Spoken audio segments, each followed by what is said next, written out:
Good evening, my friends. Back to Sanctuary Online and our full fall programming here in October now. Hard to believe, but October of 2021. I want to welcome you all tonight. And I'm going to see some new faces in the crowd, which is always exciting for us. So I'm going to go ahead and share my screen a little bit and say one of the things that we are so believers in here at Sanctuary is building community. And so during this time, wait, hold on. Even though you'll hear mostly Ken talking tonight, we would love you to enable your video so we can see your faces, kind of like being in a room together. And you can keep yourself in gallery view rather than speaker view so you can see everyone. And that little is up on the top right of your screen if you're using a laptop. Also, we'd love you to open up your chat box and maybe type in your first and last name and your email address. We'd love to send you an email. What we do normally each week is send out an email of either the link, if you know some friends who might really have enjoyed the recording. And so we send you the recording of this week's event and also let you know what's coming up in the future. So that would be great if you put your first and last name, email address, maybe even where you're calling in from and how you got connected to us at Sanctuary Online. We also have a fabulous feature that people really enjoy, a text feature. And so if you put your cell number either in the chat, or if you want to keep it private, you can send it privately to Barb Crabtree. Barb will add your cell phone number to our database. And every Tuesday afternoon, she sends out a little reminder, since the world is such a crazy place, that it's in fact Tuesday. And you can remember to come on up and be together with us here at Sanctuary Online. And I have got to catch a few of you up. My goodness, it was an interesting, wonderful summer. We spent half the summer working on the redesign of CLM, trying to get CLM to become CLM online, hopefully this fall or later this winter. So evenings when we weren't with you, we were working. When we were with you, we had a really wonderful series called Meet the Artist. And then we met one artist a month, and we also had book conversations. So I have got to just tell you, once again, Edie Disler, you were kicked us off there. It was phenomenal. And Jason Hanish, an artist, our second week, which was, I think, in July. Shelley King, who was on the cover of the Rolling Stones, she brought us into August. And then we had Amy McCarter and Pat Ludwig talk about quilting, and Hamila finishing with jewelry. It was a really wonderful series. And I encourage you, if any night that you need something besides football, jump onto our YouTube channel and grab any one of these great recordings. We also spent the summer reading books. Look what we've done so far. Can you guys see this?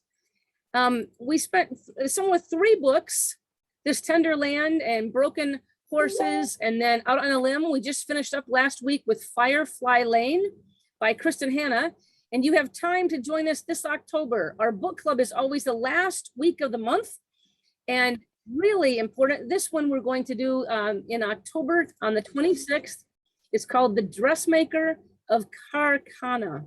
And Kelly, that was your suggestion, right? That one down there. Can you unmute yourself and tell us really quickly what that book is about a little bit? It is about the first time that the Taliban took over Afghanistan, or this was the city, that Karkhana, which is right by the main city. I can't think what it is. Kandahar? But, I think Kandahar. Yes, that's right. Yep. And it's about a girl and her sisters who were in college and stuff and studying, and how in one day their life changed and they're not allowed to go outside without that full mask thing on. I can't remember what it's called. And the author of it went over there at least twice and interviewed her and stayed with them for a while to see what the actual life was like.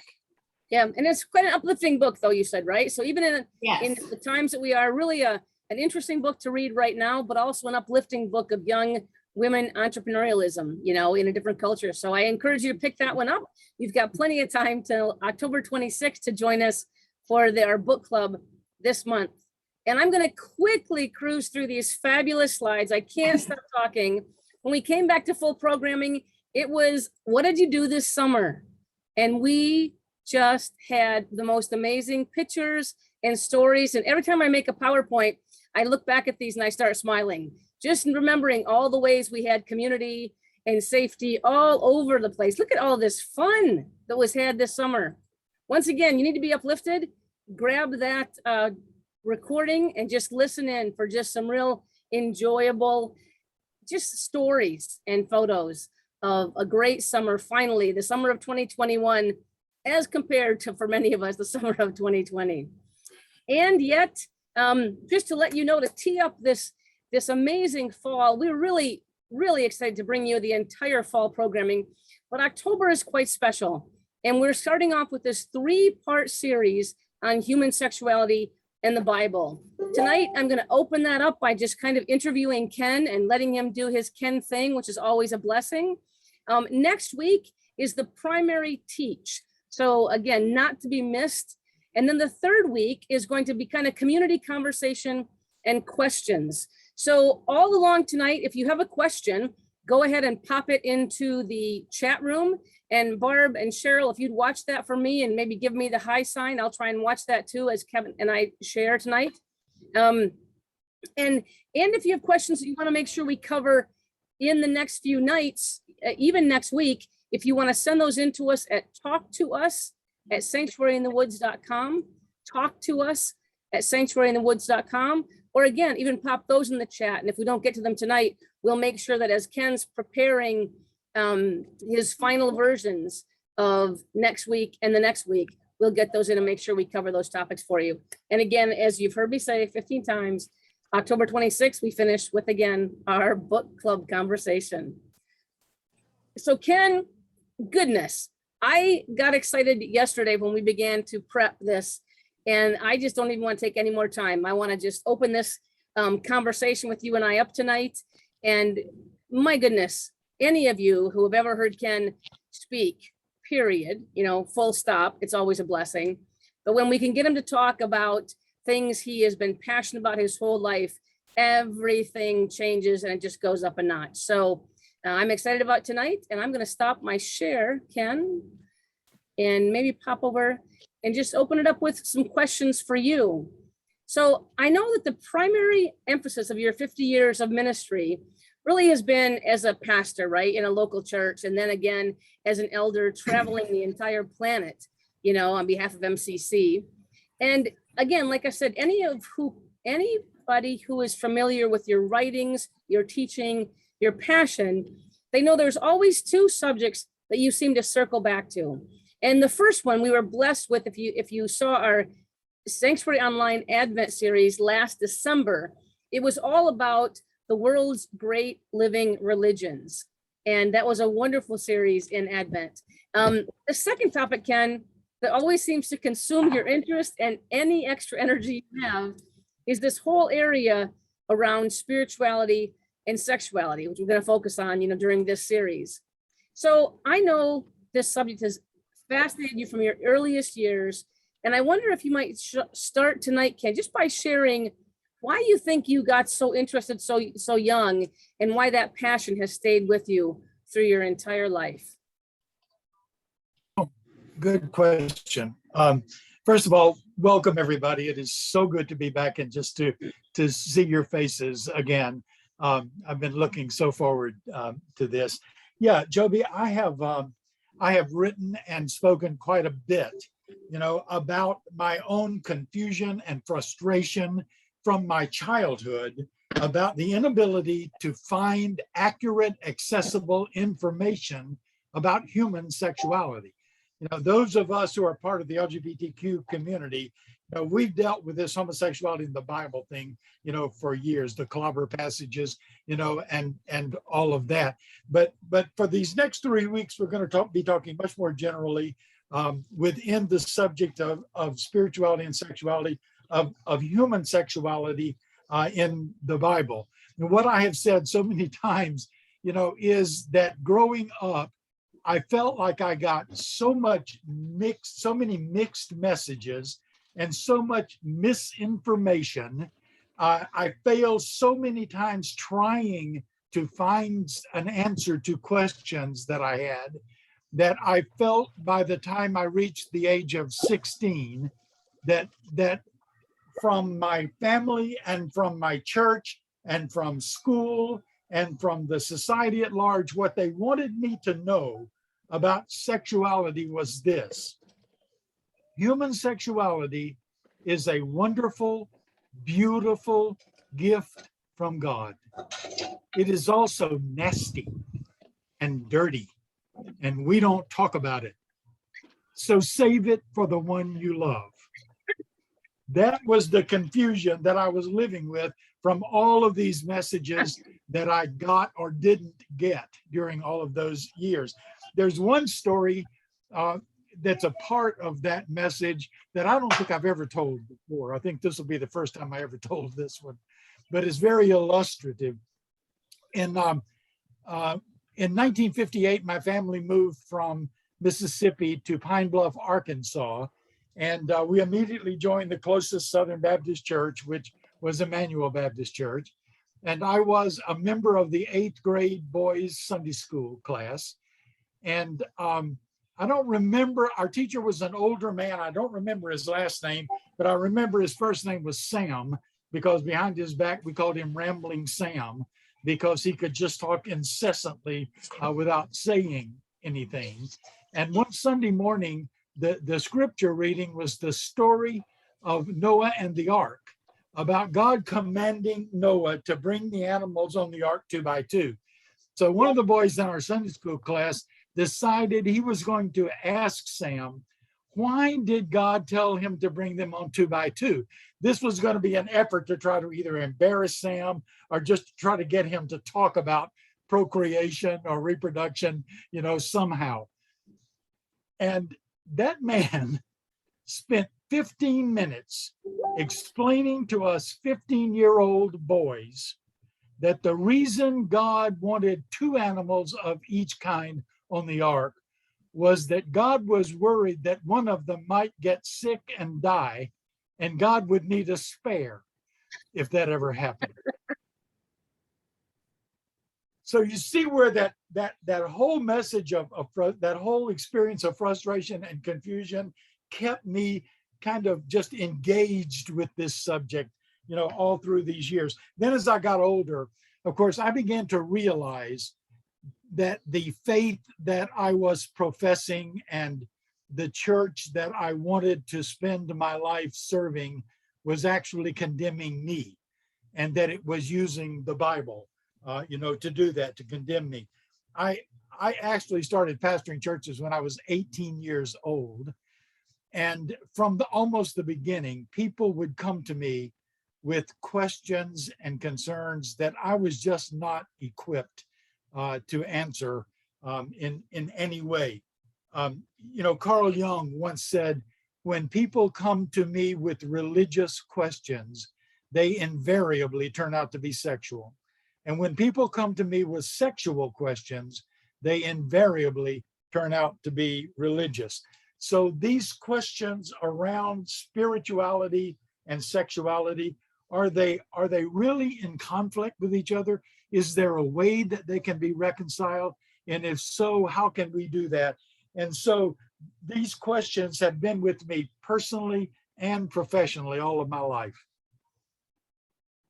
Well, thank you, Ken. And that makes sense. It's when you talk about misinformation all those years ago, I'm thinking that could be like today. Yeah, the concept of misinformation, absolutely.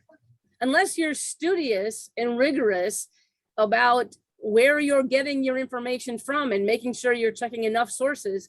Absolutely. That's the same issue as with us today. So I would love it. Why do you think, though, Ken, it's so important to talk about this topic yet today? Well, you just stated the first reason I would give, which is that even here in 2021, the same superstition and ignorance and mismessaging still exists around human sexuality. And while social media, the internet, might in some instances, be helpful, in other instances, it perpetuates, all of this ignorance and superstition. You may remember there was a study published, I should have looked this up before now, but I didn't, reported no more than 5 years ago. And it reported that half of the high school seniors in the United States, both male and female, believed 3 things about pregnancy. They believed that a girl could not get pregnant the first time she had intercourse. They believed that a girl could not get pregnant if she had intercourse standing up. And they believed that a girl could not get pregnant if she douched with either Coke or vinegar immediately after having intercourse. So that all of that stuff is still out there. That ignorance, still prevails and causes a tremendous amount of suffering and pain in people's lives. I think it's also important, though, Joby, because what people believe about human sexuality is literally splitting institutions open right now that have existed for hundreds of years. The Episcopal Church right now, the United Methodist Church right now are literally being split open because of disagreements and differences about what the Bible says, first about the role of women in the church, and secondly about the role of sexual minority people in the church. Should they even be allowed in the church?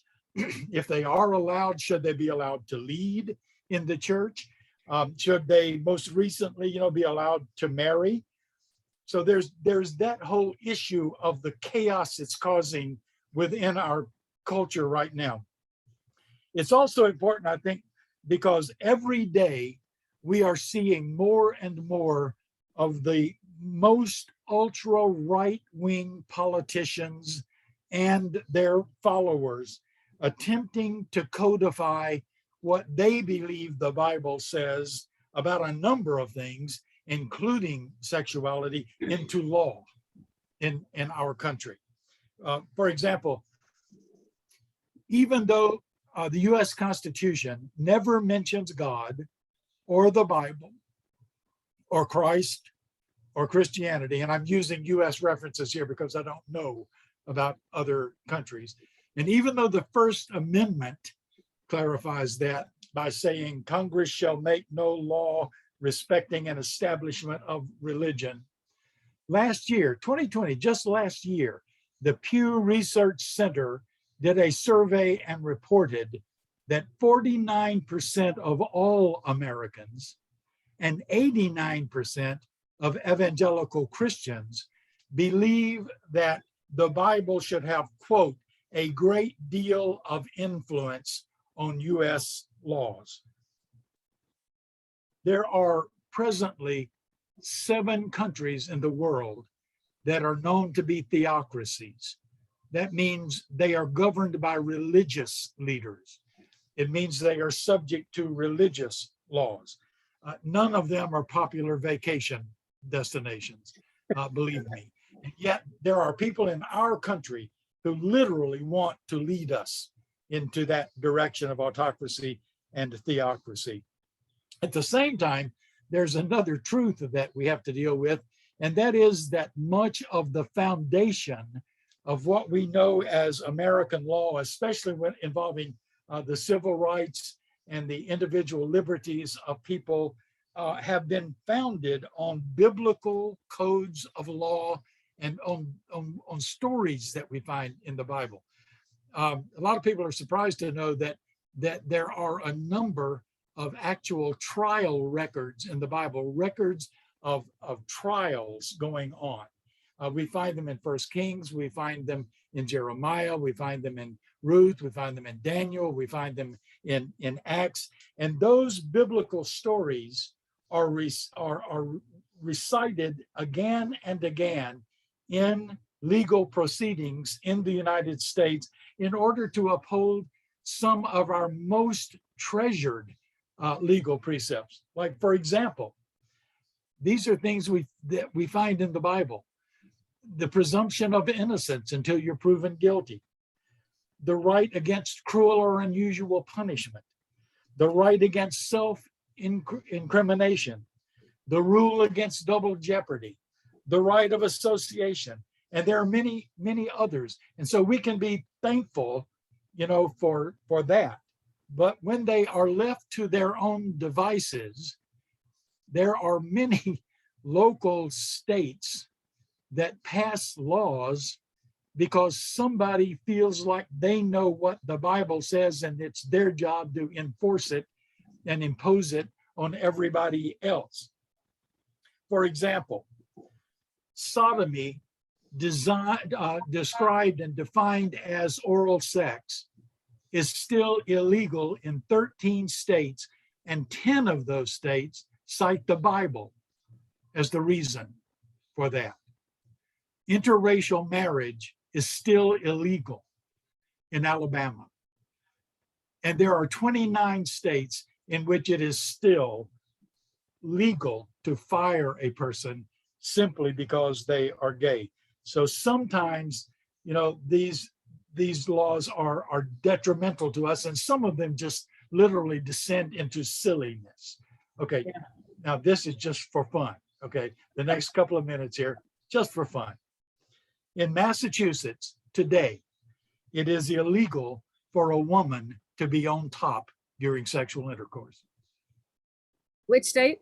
In North Carolina, North Carolina has the exact same law. The man must always be on top during intercourse, except that they go on to say, and all the curtains must be closed. In Arizona, it is illegal to have more than 2 vibrators in your home at any given time. In Oregon, it is illegal to talk dirty while you're having sex. In New Mexico, it is illegal for the play Romeo and Juliet to be performed until over 400 words that are deemed to be too sexually explicit are cut from the script. And in Nevada, it is illegal for a donkey to sleep in a bathtub except on Tuesday night. That didn't have anything to do with this. I just thought that one was really, really funny. But here are a couple more. Okay. Here are a couple more that really aren't that funny. These are based on somebody's interpretation of what the Bible teaches about female submission. In Mississippi, it is illegal for a man to beat his wife with a stick any bigger than the circumference of the thumb of his right hand. In Arkansas, it is illegal for a man to beat his wife more than twice a year. Apparently, the circumference of the stick doesn't really make that much difference. And remember, even though some of these silly laws may seldom or never be enforced now, they probably were at some point, and they are still on the books. These are actual laws that exist right now in all of those states. So there are a lot of reasons for us to try to understand what the Bible says about human sexuality, and especially its relevance for us today, because there are a lot of people who believe that their interpretation is supposed to be put into law and then enforced upon to regulate our sexual behaviors. Well, well, I don't want to direct you to the chat box, Ken, because after that little bit of interesting rules, people are just picking up and moving states. So that's all there is to it. So now, Yeah. so thank you for that. I do know, and it's also helpful for a little bit of levity tonight, right? I mean, goodness, it's a lot of interesting stuff, a lot of heavy You stuff. have to have, yes, we have to laugh. Well, Yeah. and Ken, I know you have decades and decades of street cred in these areas that none of us would question. But can you tell us a tiny bit about your postgraduate studies? Yes. Like many people who ended up being pastors, and working professionally within the church, I went to seminary, to study the spiritual side of this equation that we're talking about. But I also did 2 years of doctoral studies at the Institute for Advanced Study of Human Sexuality in San Francisco. And that was an amazing experience. I got to sit, and listened to people like the great sex researchers, Masters and Johnson.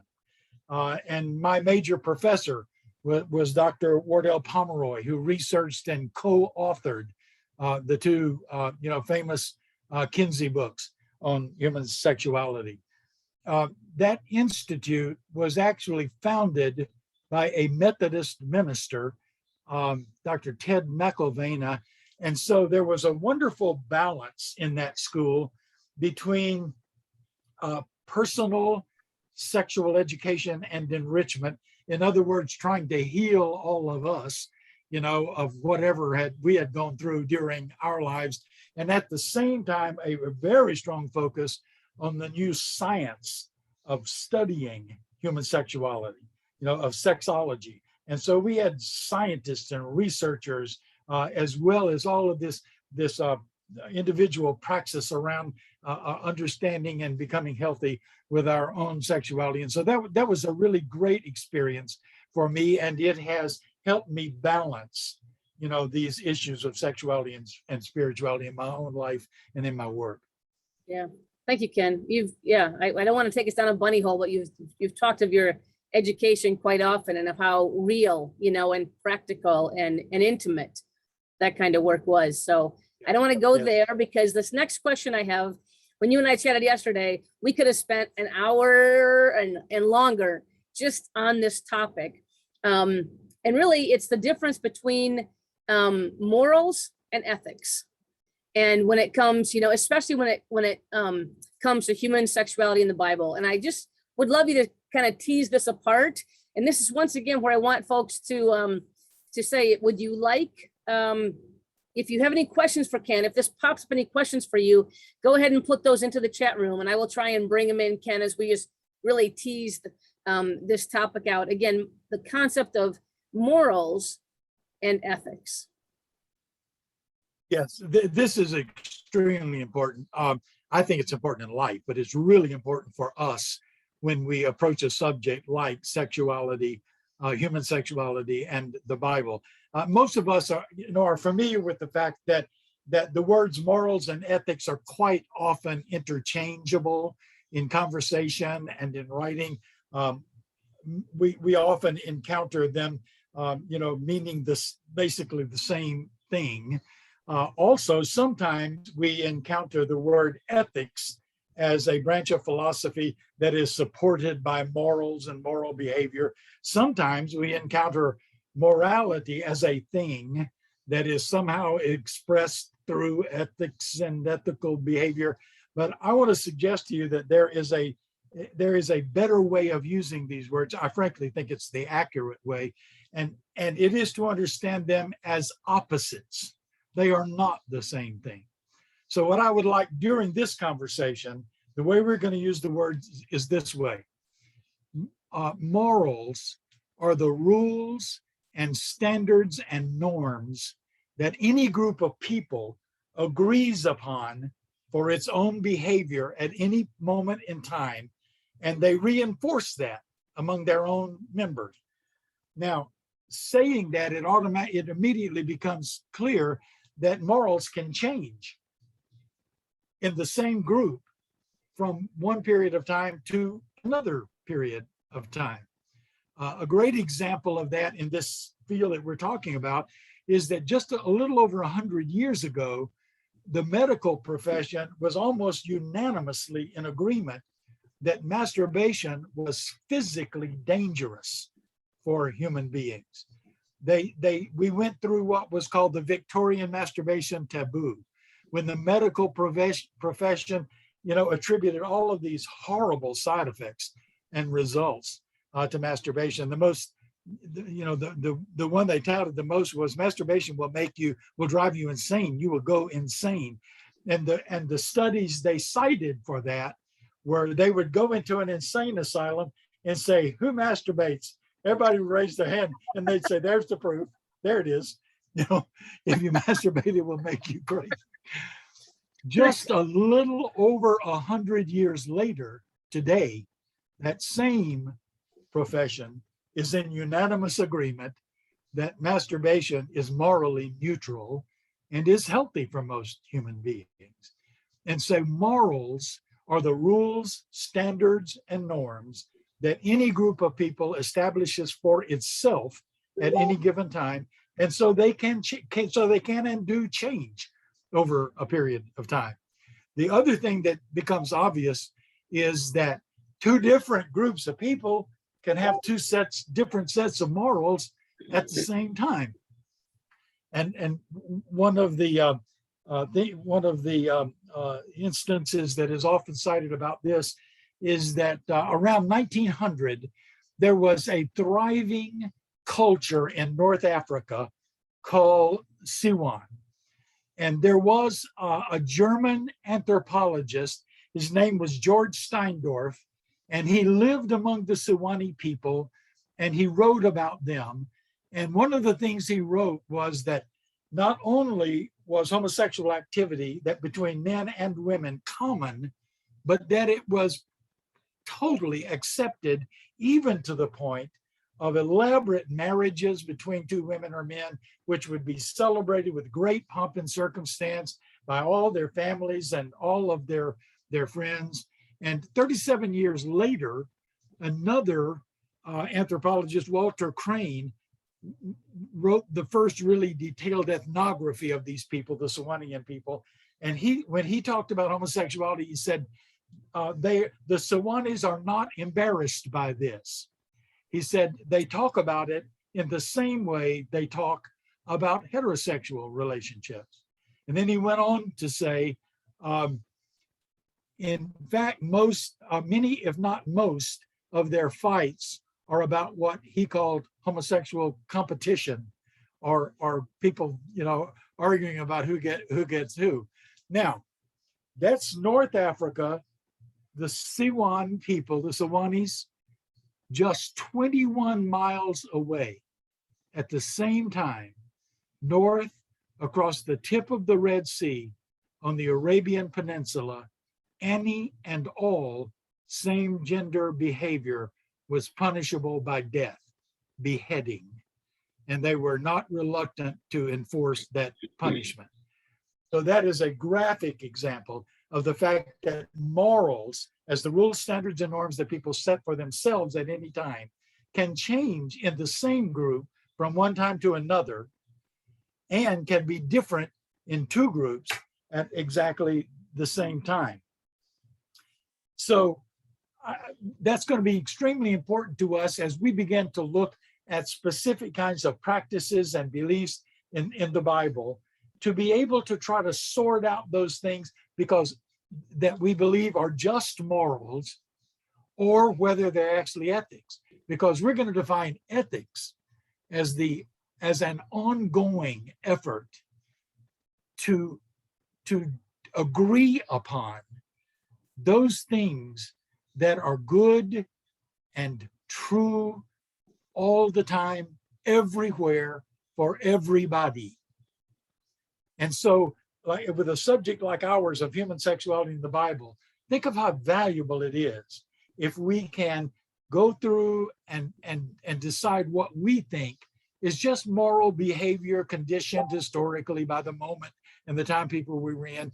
And can we find in the Bible any threads, any themes that we believe around human sexuality are the ethics of human sexuality, things that are good and bad and right and wrong for all of us all the time? Well, Ken, this brought up so much, I think culturally for me, one of the things I learned or saw, experienced, and really struggled with was, both of us served in Thailand, right, for years. And there was a time I lived in Pattaya, or north of Pattaya in Utapao, but came down, we lived in Pattaya, we worked in Utapao. And that was like the strip, right, where there was shops and clothing stores and things like that. There was bars and tattoo parlors, everything you can have out there. But then down past a certain area was where the guys would go to have sex, and it was the rougher part of the area. I never went down there except a couple nights with my guys who said, we're taking you down there, we're with you, you'll be safe, we'll be with you all night, just to experience the culture and what's going on. And as you know, the culture, so maybe the morals in Thailand is for the farming families up north to send their young girls down south to Pattaya, to be used as sex workers. And that's their, so ethically, that would, I'm questioning you, that would be seen as right and good because it's part of their moral, part of the morals of their culture. And so I struggled when I saw my Marines, who live normally in the US with a different set of morals and a different probably set of ethics, interact in that culture. And I wonder if you could speak to that, that blending a little bit. That's maybe where ethical conflict, right, shows up in our lives. Yes, of course, I experienced the same thing living there because culturally we are so different, in so many ways. I was the assistant to the chief of chaplains for all armed forces in Thailand, stationed up in Nagarajasima, up in the north central part of Thailand. But I spent most of my time actually in Bangkok or south, down where you were in Pattaya and Satahit and Utapao, down in that area. And what I experienced being in the chaplain's office, and this is really relevant, to our whole subject here. I was in the chaplain's office, and I can't count the number of American servicemen who came into the chaplain's office with this conflict. Yeah. The conflict was, if they were in the United States, they were bound to an ethical standard of behavior. They not only didn't have the opportunity, but they would never have done it for fear of disclosure and bringing shame on their families and all that. But then they would go into a different culture with a different set of mores. Right. And they would get caught, in the middle of that. To me, one of the things this suggests, Joe, is the importance of people having their own individual ethical standards. Yeah. Just knowing enough about what you believe and how you're going to behave in any circumstance, wherever you are, because I'll tell you, the main thing I dealt with that year was guilt and shame. It was all these men coming into my office who just felt this horrible guilt and shame, because they had been put into a different culture with these different opportunities. And before they knew it, they were needy, in all of this. So yes, this whole issue of morals and ethics is extremely important, not just in the area of human sexuality, but in all the areas of our lives, where we have to make decisions that affect ourselves and others. It is extremely important to have that personal code of ethics. I also experienced a lot of American military men there who did have that, did understand their own ethical center and their own ethical code, and who lived by it. But it's a good point about the importance of just knowing who you are and what you believe in, and what your boundaries are and what you will and will not do. Yeah. Well, in my own, going back and reflecting upon that, it was really more as counseling, right? My guys who were, like you said, it was such a shift. And for me to also not have judgment around that culture, right? Because it was different, just noting it was different. It wasn't less or, and so just not being that, that ugly American on a high horse of this isn't right. And a question's popped up in the chat, which lines up here as well. Edie and Mandy are asking, how do we know how the Thai girls felt about their fate, even though that was accepted in their culture? Yeah, my secretary was a young Thai woman, Kayun Pyongyam, and she was pretty well educated. Her father was a major in the Thai Air Force.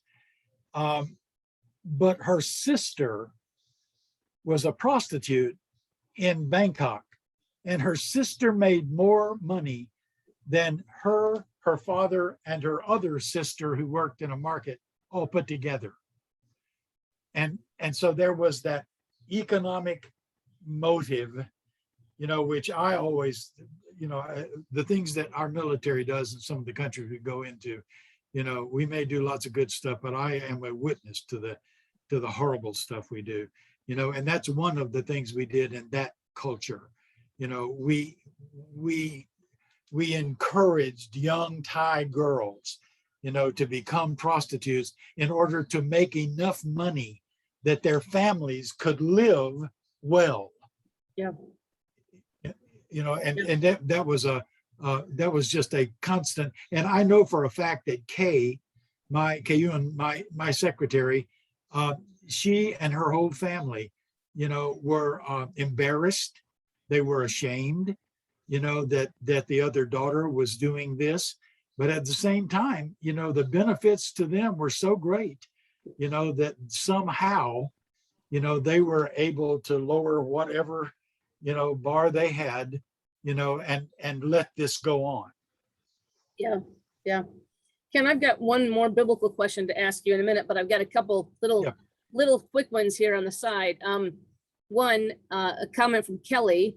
I love this. Kelly, moving around, she's found that most people think their morals are ethics. That's right. Yes, good point. That's an excellent point, Kelly. If people do not take this whole issue of right and wrong behavior for ourselves and the way it affects other people seriously, then what happens is that we conclude that what we believe is ethical, and some of us are humble about that, and we try to face that and deal with it. But then when I was talking about those ultra-right religious leaders who are trying to codify into law their beliefs about human sexuality to try to govern our behavior, that's those people. They literally believe that what they believe is ethical, and it's not only ethical for them, but for us too. Yeah. That we're supposed to behave in the same ways that they do. That's a great point. Yeah.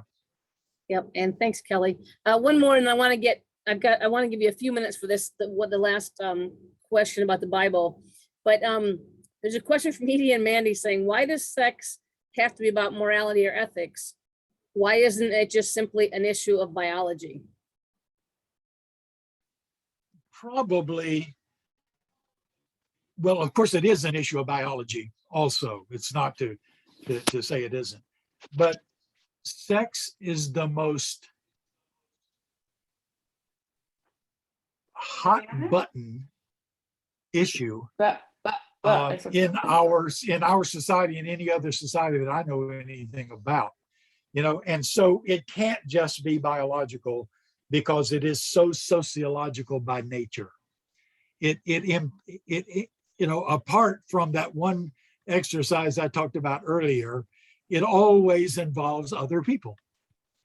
And so it can't just be biological. It is always going to involve whether or not everybody involved is either being pleasured, being harmed, being affirmed, being degraded. Something is happening in a relationship between people when people have sex. And that's the reason it can't just be biological. It is biological, but not just biological. Yeah. And Aaron, you're popping in here with some historical context, Ken, of how it became that way. Was it a patriarchal event? I mean, that was where I was wondering if you're going to go too. Sex is a controlling, right, event. Yep. Do you have a moment to just chat about the historical context of how it became that way, more sociological, like you're saying? Yeah, we'll talk more about that next week. By the way, next week, we're going to tell a lot of stories. There are the Bible is full of amazing stories. We know some of them, but there are stories that a lot of people don't know about. But next week we are going to talk about relationships and what they teach us. Abraham and Sarah and Jonathan and David and Samson and Delilah and David and Bathsheba. And, each one of those stories introduces us either to moral and or ethical behavior, and they're hot and they're steamy, but there is also something really important, in each one of those. I've always said the authors of the Bible had so many choices about what to include that if they chose to include something, we should probably take it seriously in most cases, because they had many options. But yeah, let me just say for just a minute, just a little bit of an overview, and we'll talk much more about the development of sexual mores and ethics next week. The first thing, of course, and this is probably obvious to everybody, but the Bible should never be seen as a rule book about human sexual behavior. There is no way in which the Bible presents us with a systematic guide for what is always good and bad, do's and don'ts, rights and wrongs. When we read what it has to say about individual sexual experiences, like we're going to talk specifically about more next week, we always have to interpret those things in the historical context in which we find them, in the world in which we find them. And we always have to read them being informed by 2,000, 3,000, 4,000 years, of information that those particular people did not have. When individuals, and especially religious organizations, try to make the Bible a rule book about sex, what they end up doing is choosing stories and statements that agree with what they already believe. Yeah. And in the process, they irrevocably ignore other statements and stories and facts. Many denominations have done this through the years. They will come up with something they call a theology of sexuality. They claim it's based on the Bible, and they will say, this is what you can do, and this is what you can't do. That process, the way they get there, is they take their theology, or they take what they already believe religiously, and they make sexuality fit it somehow. For example, most of them start off with the idea It just came that on. sex is only for procreation. Sex is only for procreation. And so they will then make that try to fit into a theology of sexuality, although it doesn't really fit. What I have always argued for is not a theology of sexuality, but a sexual theology. Not where you take your theology and make your sexuality fit into it, but where we take what we believe is ethical human sexuality, and we be sure our theology matches it. We be sure our theology will fit into what we already know about sexuality. If we did that, I think we would be a lot healthier, both in our spirituality and in our sexuality. But there are a few principles, there are some threads, there are some themes that I think we can trace all the way through the Bible around the issues of human sexuality, things that we would say are ethics instead of morals. And we'll try to summarize that, at the end of this experience. So we start with the Old Testament, remembering that this is a document that chronicles the history of one people for over 1,000 years. And the main theme of it is their religious evolution. But as we watch their religious evolution, we are privileged to be able to see how many different conditions and circumstances changed the way they felt and believed about lots of other things. And one of those things is definitely what they believed and practiced about human sexuality. So we can trace some of these things through their history, including, these are just a few of them. Let me just tell you what we can do. Through their beliefs in procreation, what did people pre-scientifically believe happened that caused new life? to form. Their belief in polygamy and monogamy and how marriage is constructed socially. Their beliefs in sacred and secular prostitution. That's something we don't necessarily think a lot about, but they did. About gender role and gender identity, about the roles of women in a patriarchal society, about the use of imitative magic in human sexual relations, how sexuality was affected by their laws of cultic purity, how the surrounding tribes and peoples affected the Hebrews' understanding and practice of their own sexuality, how their beliefs and practices around nudity and the human body were formed and practiced. So then when we come to the New Testament, the first thing we encounter, of course, in the Gospels are the teachings of Jesus, who had a lot to say about human sexuality. But one of the things that it becomes immediately apparent is that most of what he said were answers to specific questions that were asked of him in very particular kinds of situations. We're going to look at some of those conversations, like his conversation with the woman at the well in Samaria and Sychar, about his conversation with the woman who had the unending flow of menstrual blood, about his conversation with the Pharisees when they brought the woman in adultery. And here's why we're going to do that. Because you can't go to the New Testament and assume its ethics and morals around human sexuality are just a continuation of the Old Testament. They're not. Everything changed with the New Testament. Socially, culturally, religiously, every single thing changed. Of course, we're going to have to deal with that tension we so often feel between Jesus and St. Paul. Never more obvious than around this particular subject. But here's one of the most important things that we'll talk about. It is in the New Testament that we feel like the biblical understanding of human sexuality starts shifting. It shifts away from its Hebrew roots and into the philosophies and beliefs of the Greek world, the Hellenistic Greek world. When Christianity hit that culture, those cultures clashed. And Christianity took upon itself some of the Greek philosophy, which today we call dualism.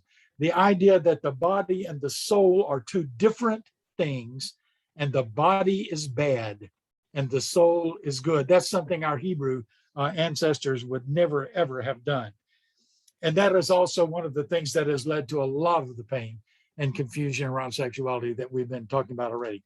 But sexual morality in the New Testament is very different than it is in the Old Testament. And so we'll look at the Old Testament first, and then we will look at the New Testament. But what we'll be trying to do in both of them is determine what do we think is eternal and essential and ethical, something that is right and wrong, good and bad for all of us all the time, and how much of this behavior that we read about in the Bible that a lot of people still try to enforce upon us literally ought to be left back in history where we found it.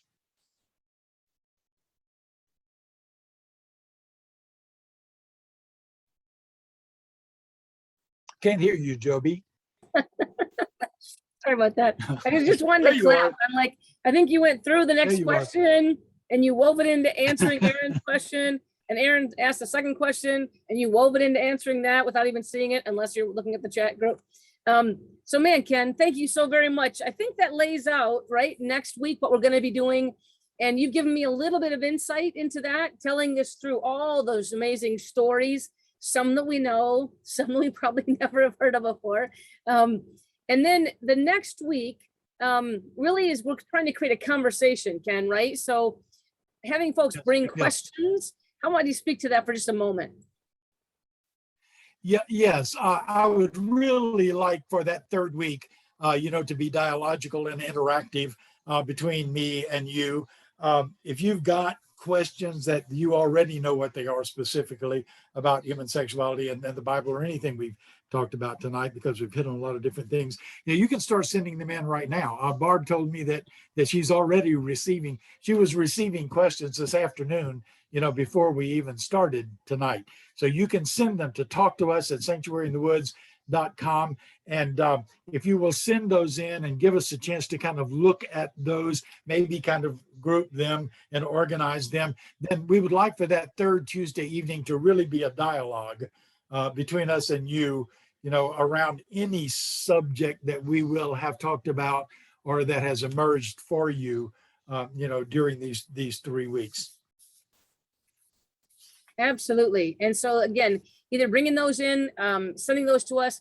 I think, actually, when you and I were prepping also, Ken, you said if people were sending questions in early enough, you'd even try and work that in possibly to your teaching, next Tuesday night. Yes, anything, if people work things, if you send in questions this week, I'll try my best, to start answering them next week.